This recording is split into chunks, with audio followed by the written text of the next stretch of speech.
Halo semua, saya Cindy Claudia Kristanti, peserta pelatihan dasar CPNS tahun 2024, golongan 3, angkatan 1, dengan unit kerja Universitas Timur, NTT. Pada video kali ini, kita akan membahas Learning Journal Agenda 2 mengenai materi harmonis. Pada video sebelumnya, kita sudah membahas mengenai berorientasi pelayanan, akuntabel, dan kompeten. Pada video kali ini, kita akan berfokus pada harmonis. Ada 4 bagian yang akan kita bahas. Yang pertama, definisi dari harmonis, pentingnya suasana harmonis, peran ASN mewujudkan budaya harmonis, dan kode etik harmonis. Istilah harmonis merupakan kata sifat yang memiliki pengertian bersangkut paut dengan harmoni. Ia sekata. Harmoni adalah segala sesuatu hendaknya senantiasa serasi, selaras, seimbang. Yang adil dan makmur adalah harmonis. Pentingnya suasana harmonis merupakan salah satu kunci sukses kinerja suatu organisasi. Energi positif yang ada di tempat kerja bisa memberikan dampak positif bagi karyawan yang akhirnya memberi efek domino bagi produktivitas, hubungan internal, dan kinerja secara keseluruhan. Ada 3 hal yang dapat menjadi acuan untuk membangun budaya tempat kerja nyaman dan berenergi positif. Ketiga hal tersebut adalah membuat tempat kerja yang berenergi. Sebagian besar karyawan atau orang dalam organisasi menghabiskan separuh hidupnya di tempat kerja. Untuk itu, tempat kerja harus dibuat sedemikian rupa agar karyawan tetap senang dan nyaman saat bekerja.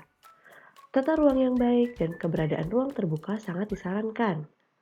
Desain ruang terbuka dapat meningkatkan komunikasi, hubungan interpersonal dan kepuasan kerja, serta optimal mengurangi terjadinya disharmonis yang disebabkan kurangnya komunikasi.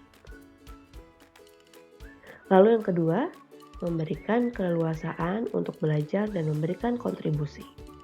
Selalu ingat, dalam sebuah organisasi, kita bukan satu-satunya orang yang menjalankan alur produktivitas.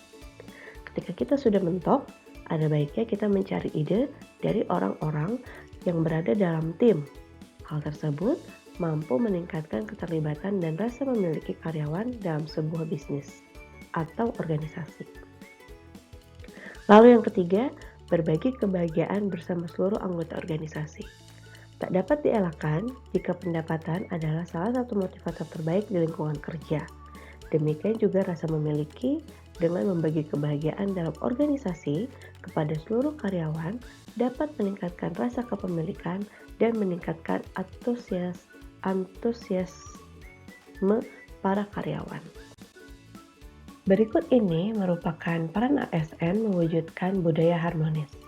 Yang pertama adalah posisi PNS sebagai aparatur negara harus bersikap netral dan adil. Netral dalam artian tidak memihak kepada salah satu kelompok atau golongan. Adil berarti dalam melaksanakan tugasnya tidak boleh berlaku diskriminatif dan harus objektif, jujur, dan transparan. Lalu yang kedua, mengayomi kepentingan kelompok. PNS juga harus bisa mengayomi kepentingan kelompok minoritas dengan tidak membuat kebijakan peraturan yang mendiskriminasi keberadaan kelompok tersebut.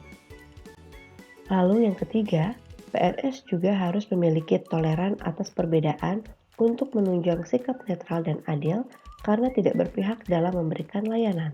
Yang keempat, dalam melaksanakan tugas dan kewajiban, PNS juga harus memiliki suka menolong, baik kepada pengguna layanan, juga membantu kolega PNS lainnya yang membutuhkan pertolongan. Dan yang terakhir, PNS menjadi figur dan teladan di lingkungan masyarakatnya. PNS juga harus menjadi tokoh dan panutan masyarakat, yang senantiasa menjadi bagian dari problem solver dan bukan bagian dari sumber masalah.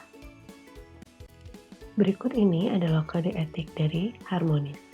Yang pertama, menghargai setiap orang apapun latar belakangnya.